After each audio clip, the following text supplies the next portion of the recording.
The Cleveland Browns are going to start Shedeur Sanders, but are they screwing him in the process? Let's talk about it.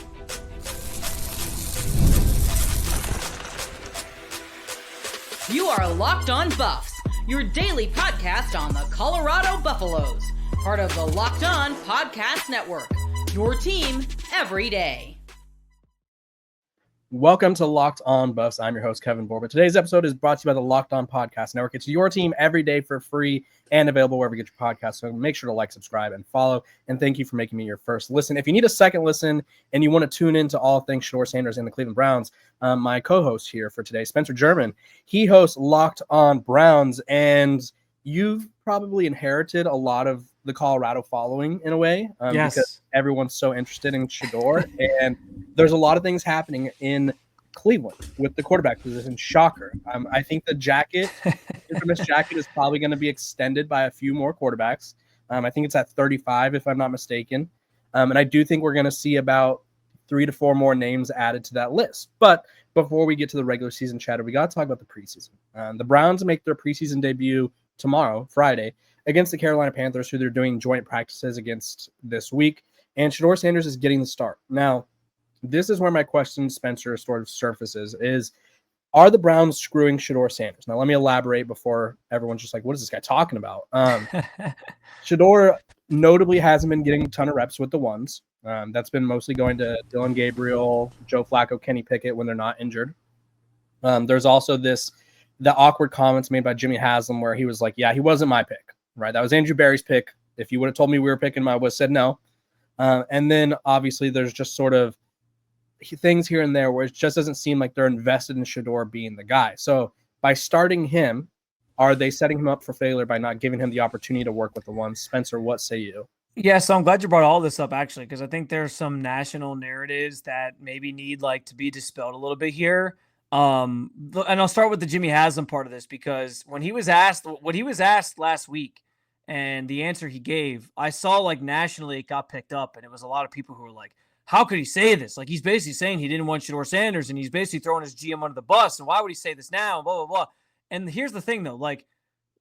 Locally, there was a really, really, controversial, I guess to a degree, stance or belief that Jimmy Haslam was the one who made the Shedeur Sanders pick. And it all linked to basically, if you go back and watch the draft over, or that moment over when they announced the pick, if the video flashes to the war room when Kevin Stefanski and Andrew Berry sitting there and they just have very straight faces, no reaction. And so everybody was like, oh, they all tried to connect these dots of Jimmy Haslam must have forced this pick on them. And so that's why they're not happy, when really it was just they didn't know the camera was cutting to them and they were just sitting there and it was whatever. And so Jimmy was basically asked, did you make the Shedeur pick? And he was basically because he has there's a stigma about Jimmy Haslam that basically he interferes too much, he meddles too much, he tries to step in too much. And so his answer to that question was literally just him saying, that was Andrew Berry making that pick. It didn't mean that he didn't want him. It did his point was I left Friday night thinking, all right, well, we got a quarterback now, so why would we take another one? And then the next morning they had a conversation and they were like, yeah, if this happens, we'll probably take Shedeur. We'll see how the board sort of falls. So I think people misunderstood. Jimmy wasn't saying he didn't want Shedeur, get him off my team, I can't believe he's here.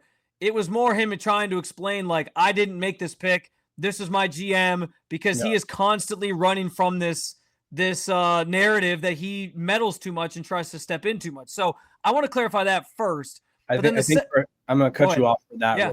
I feel like he needs to work on wording and tone then, because it was definitely oh, that's not my pick. That's Andrew's pick. And then it was just the tone. He's a very obviously even-keeled guy. Yeah. And I myself struggle with this as a fellow monotoner, where if I don't juice myself up, I sound interested or annoyed. So I can see why people believed it. Well, and you're right. That's another conversation, obviously, of delivery. And I would say over the years, I think I've noticed Jimmy Haslam isn't the most PR, I'm sure, preps him on stuff hey, this is what you need to say for this. He sort of just goes off the cuff sometimes and says how he feels. And he's not the most like PR trained person. And I think that's also kind of comes with being like a billionaire owner. You're like, I can say whatever the hell I want and it's fine. So Fair. Yeah, fair. I just want to put that out there. Yeah, no. I do understand, like, I'm sure tone and all that played a role in that becoming a storyline. But I wanted to clarify that first. And then that leads us into the other part of your question, which is, are the Browns screwing Shedeur Sanders? And I think when I look at this topic or this conversation, I think two things can be true at once. I think that it can be true that Shedeur Sanders has, in my opinion, earned first team reps to this point where he should have at this point had reps with the first team. I think he's been good enough out there on the field and he's shown what he can do at a level where it's like, okay, let's give him a little bit more. Let's see what he can do when Myles Garrett is rushing the passer, but he has the number one offensive line in front of him. Like, let's see what he can do when he's got Jerry Jeudy running routes instead of Gage Larvadain, who's a guy who's fighting for a roster spot. And don't get me wrong, like, him and Gage Larvadain have been really good together. But I'm just saying, like, I believe in my heart of hearts that Shedeur Sanders should have had first team reps at this juncture of training camp because I think he's frankly earned it. Right. That said, I don't believe, even though he hasn't gotten those reps, that the Browns are quote unquote setting him up for failure. And there's a couple reasons why. I think first and foremost, if all the quarterbacks were healthy right now, I don't think Shedeur would even be starting this game on Friday. I think it would be probably Dillon Gabriel or Kenny Pickett, maybe only Dillon Gabriel. Maybe if they were choosing between the rookies, it would have been like Dillon first, then Shedeur, and then maybe they still would have brought in Tyler Huntley as like a third guy. I don't know. So part of this is just like the current situation in their quarterback room, even though they have 4 guys. And that was another thing everyone freaked out about when they signed Tyler Huntley was like, no, you have 5 guys. What the hell are you doing? But like in retrospect, because 2 of them are injured, you really only had 2 guys and you weren't going to play Joe Flacco. He's 40 years old. Doesn't make like, they don't need to see a lot from Joe Flacco this time of year. So they're sort of just putting him in bubble wrap and trying to get him to the season. And he'll do more. And they have another joint practice next week with the Eagles. So they'll do more then. And so sort of just by addition, by subtraction, Shedeur kind of had to start this game. And I understand where it's like, well, he's going against the first team for the Panthers because the Panthers are going to play their starters for 12 reps or whatever it is. But here's the other thing. Like, at the end of the day, this is the preseason. And it's not like, this isn't like, and don't get me wrong, the Browns have not handled quarterback situations right in the past where, like, a couple years ago when they drafted Dorian Thompson-Robinson, DTR kind of had to start, and he didn't really know he was starting until, like, the day he got to the stadium, like the morning of. So I'm not saying like they're you know, the Browns are, it's all forgiven here and like they do everything correctly all the time. Yeah. But in this instance, it's like, it's the preseason. It's an opportunity for him to go out and prove himself. And frankly, like from what I understand about Shedeur's fans, because again, you're right. They've jumped into my space. They're very much in my comment section constantly. And, you know, which we love, for better or for worse. I love it. And I try to interact with as many as I can. And I also understand like some people are more passionate than others. It happens, but yeah, like I understanding how the Shedeur fans are. The one theme I've constantly gathered about when they talk about him is they don't care like who he's with. They're like, hey, I don't care if he's with the 2s. I don't care if he's with the 3s. He's going to ball out anyway. And so that's my stance going into Friday is like, this is an opportunity for him in a preseason game with low stakes, not a lot of pressure, just go out and play football to show what he can do in a game setting. And listen, if you're somebody who believes in Shedeur Sanders, it shouldn't matter if he's gotten first team reps or not, because you believe in your heart of hearts, if you're a Shedeur Sanders diehard fan, that he's going to ball out anyway and prove everybody wrong. And so that should be the only thing that matters. And then the other part of this too, I'll say real quick, Kevin, is just this Browns organization has screwed up so many quarterbacks over the years that if God forbid they decide that Shedeur Sanders is the guy they're going to be a little bit more patient with and try to nurture and give time to and see if he can sort of grow and develop as time goes on. And I know that there are some fans who think Shedeur is already like a refined project or product and doesn't need any time to be nurtured. They think he's already there. And I can respect that, but the Browns feel differently.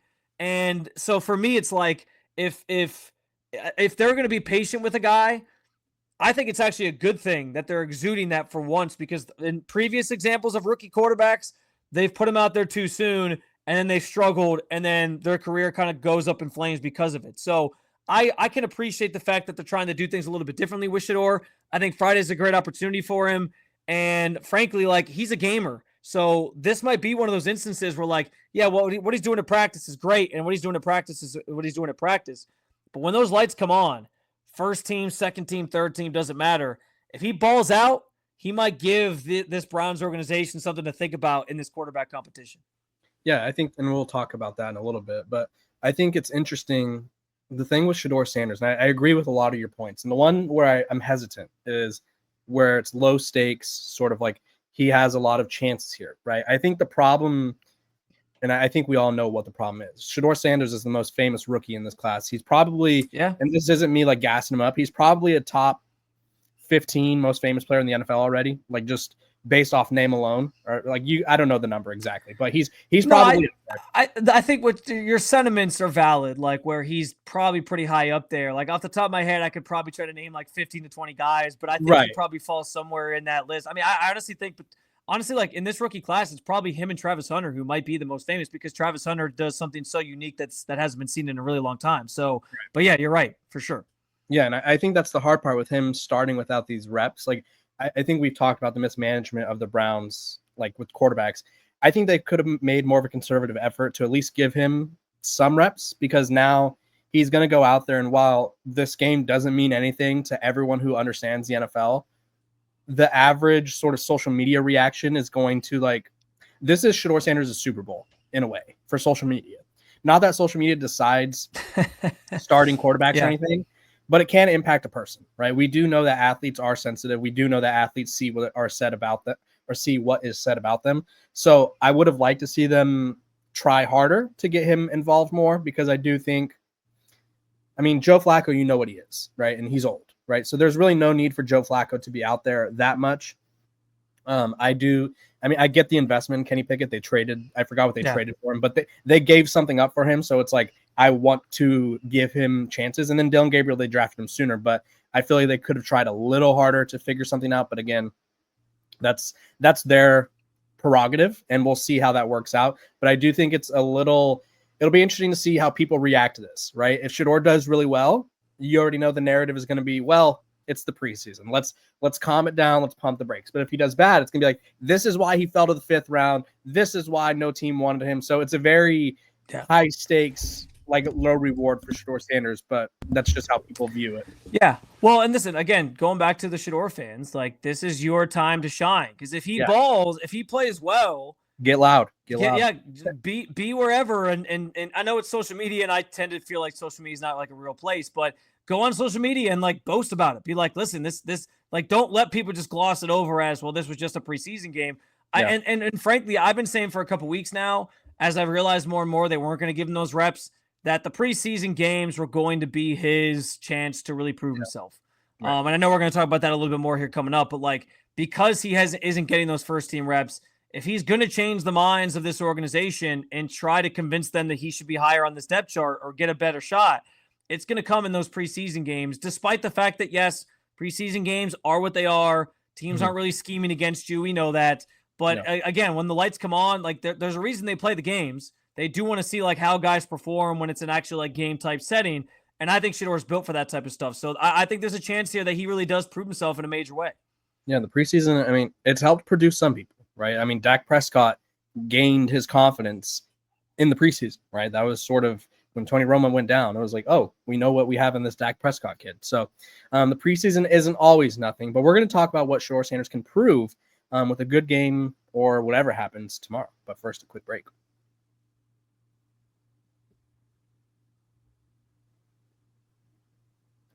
This episode of Locked On Buffs is brought to you by FanDuel. Summer sports are in full swing, and whether you're all about baseball under the lights, golf on the green, or high-stakes soccer action, FanDuel is the best way to make every game more exciting. You're already following all the action. Why not make it a little more thrilling? With FanDuel, you can get in on the game while your friends are getting sunburned on the beach.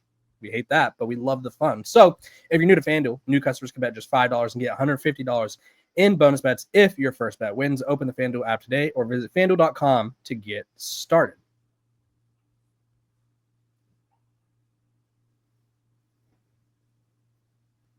Welcome back to Locked On Buffs. Appreciate you guys for tuning in every single day, making me your first listen of the day. We're free and available wherever you get your podcasts. So make sure to like, subscribe, and follow so you don't miss out on a moment of our coverage, because college football is almost here. The NFL is almost here.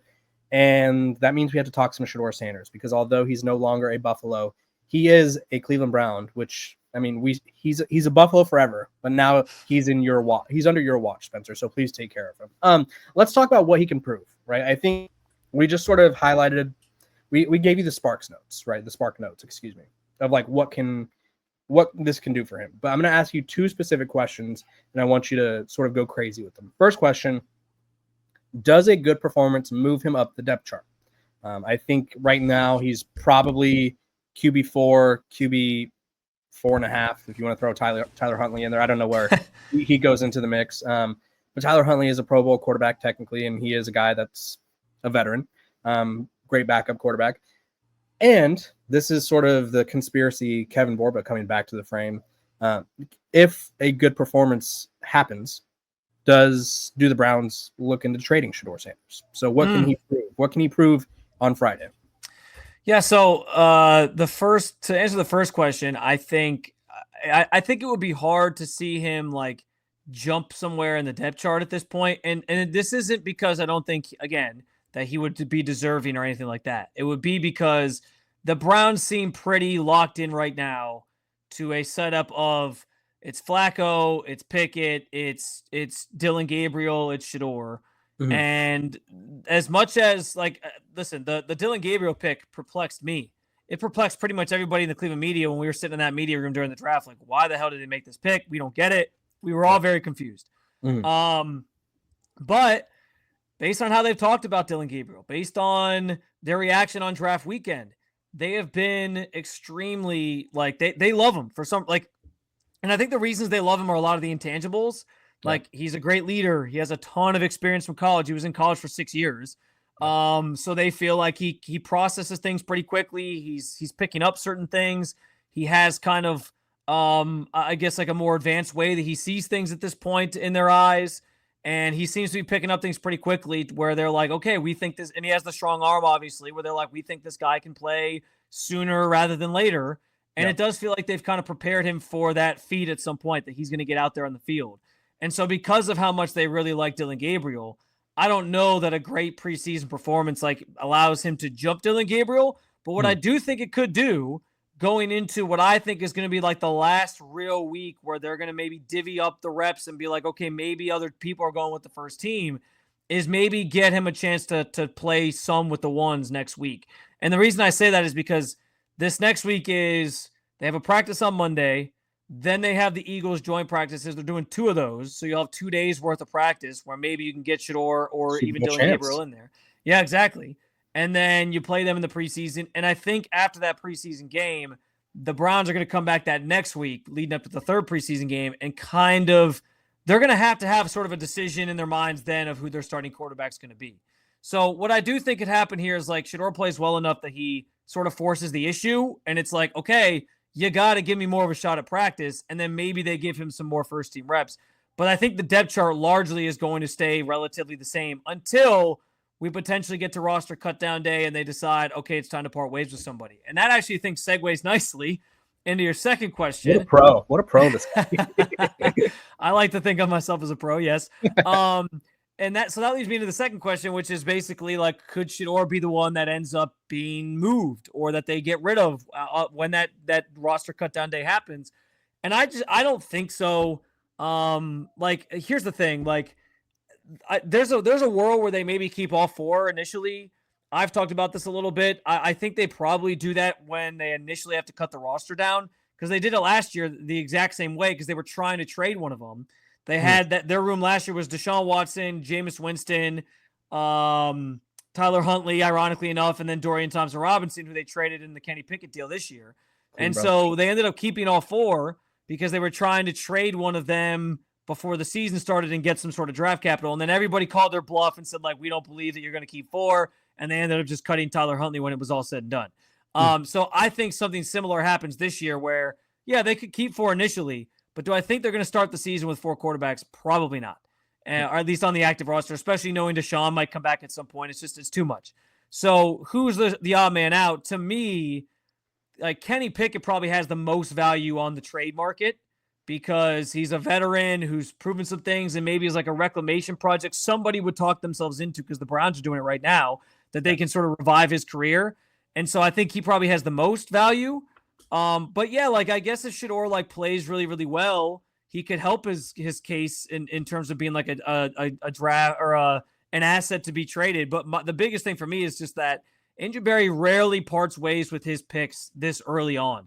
I mean, he sticks to guys for longer than even sometimes he should and tries to wait it out and see it through. So I think they're more inclined, especially understanding like where they're at with their quarterback situation, knowing that next year they could be still in the market for a quarterback. I think they're more inclined to keep the two young guys who have this maybe untapped potential rather than, lean on two veterans that one's going to be retired in a couple of years, you would imagine, and the other one may not be anything at all. I could be wrong about that, but to me, I think the short straw goes to whichever veteran doesn't earn the starting job, essentially. Yeah, and I think Kenny Pickett he's a former first-round pick. It reminds me of 5-star recruits, honestly, where it's like first-round picks and 5-star recruits are going to get so many chances. Like, you will have to literally fail 6 times before someone's like, oh, you know what? This guy's not going to cut it, right? For those kinds of guys, whether it's recruits or former first-round picks, even 5-star recruits, I feel like get a chance at the NFL level because it's like, well, he was a 5-star recruit, so there was something there, right? And so I do think Kenny Pickett will get that opportunity somewhere else. And in terms of this is conspiracy Kevin coming back, I think Shedeur Sanders has another aspect that could help him, and this is the business side of things, right? Assuming he doesn't like blow it on the field and he's like not absolutely terrible. Like, let's assume he plays well and it's like, okay, Shedeur Sanders is serviceable, right? Jersey sales, right? You print that Sanders in the number 12 on the back of the Browns jersey. You tell me you're not going to make some money there. Do you think that's a factor? Is that ever a factor in NFL moves? I mean, I think it can be. There's definitely some of that goes into play. I think when you draft guys or pick up guys, like understanding like who they are. I mean, I think we saw that with Tebow for a couple iterations where he wound up in different spots just because it seemed like teams were like, there's an athlete there that maybe we can do something with. And hey, we'll also sell a lot of jerseys. And so that's good for business in some ways. And yeah, there's certainly that element with Shedeur as well. But to me, this feels like something where, I think the Browns want to see this thing through at least a little longer. I don't know if it means he's their franchise quarterback because they might be drafting somebody first round next year who they really think is their franchise quarterback. And then all bets are off for where Shedeur Sanders ends up after that. But at least for this year, I think they plan on trying to give these two rookies playing time at some point.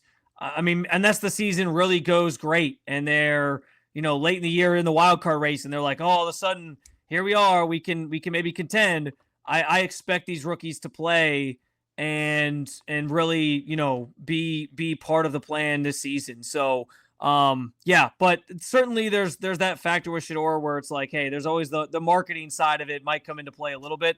But I think the Browns are trying to, have him around this year, not for those reasons, and actually see this thing through in terms of can he be a potential option for us at the quarterback position. Somewhere in Jacksonville, a Tim Tebow fan just fell to the ground as they clutched their Tim Tebow Jacksonville Jaguars jersey. I mean, reuniting him with Travis Hunter would be quite the storyline, so I can only imagine. Tim Tebow, Jacksonville Jaguars legend when Urban Meyer was there all of 5 minutes. But Spencer, I appreciate you hopping on. Tell the people where they can find you because you're going to have the preseason game covered, I imagine. So if you guys want to check everything out about how Shedeur performs, Spencer's going to have you covered. So, Spencer, take it away. Yeah, just over at Locked On Browns, the YouTube channel. You can find it wherever you get your podcasts as well. We certainly talk a lot of Shedeur, especially right now with this crazy quarterback situation. And we'll certainly have a lot to react to on Friday when we see him get the start in that preseason game. So if you're a Colorado fan and you want to keep tabs on one of your favorite players or one of the most popular players in the history of your program, probably obviously one of the best players in your program's history, you can do that over there with me if you so choose. So appreciate anybody who jumps on over and follows along this season. Yeah, Spencer does a great job over there. So make sure to go check him out. When I come back, I'm going to be talking about recruiting. The Colorado Buffaloes are getting active, so stay tuned because you won't want to miss it.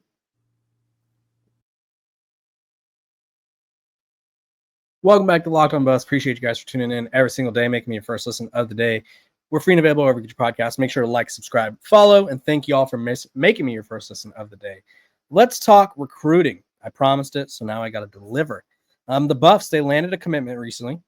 They went into the state of Florida, shocker, and landed an offensive lineman by the name of Ben Gula, interior offensive lineman, 6'5", 285, probably going to play center or guard. Picked Colorado over UCF as sort of a back and forth thing. And once Deion Sanders' health picked up and once Deion Sanders got involved in the recruitment, it kind of was a done deal. The Buffs were able to basically snatch him away from UCF. He ranks, according to 24/7, as the 1,142nd player in the country, 95th interior offensive lineman, and 126th player in the state of Florida. We all know that Coach Prime likes his Florida guys. We all know that Coach Prime likes to develop or likes to get offensive linemen to play right away. So this guy will have an opportunity to play. And he also has an opportunity to provide some depth, which is something that Colorado's been lacking. Moving on. The Buffs are on flip watch. They're trying to flip. They are trying to flip Tulane commit Braden Allen. He's from Lafayette Christian in Louisiana. Texas Tech went hard after him, and now the Buffs are going hard after him. And it's pretty obvious why.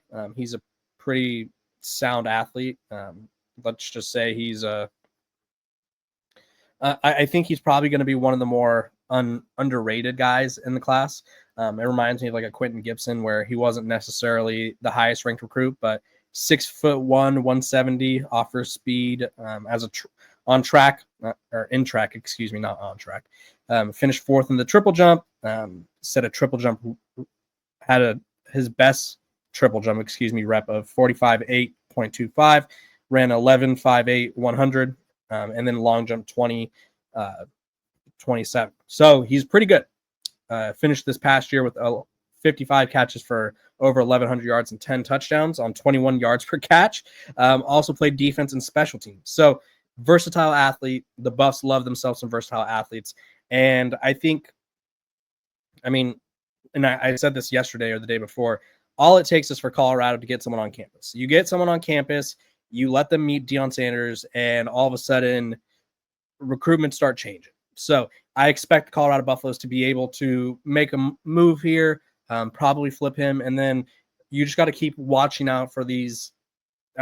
Colorado, this is spatula season for them, right? They're going to be going after a lot of recruits that are committed due to the nature that they are sort of slower when it comes to recruiting. So you're going to see a lot of flips from Colorado, if anything. So I'll keep you guys updated on that. Appreciate you guys for tuning in every single day, making me your first listen of the day. We're free and available wherever you get your podcast.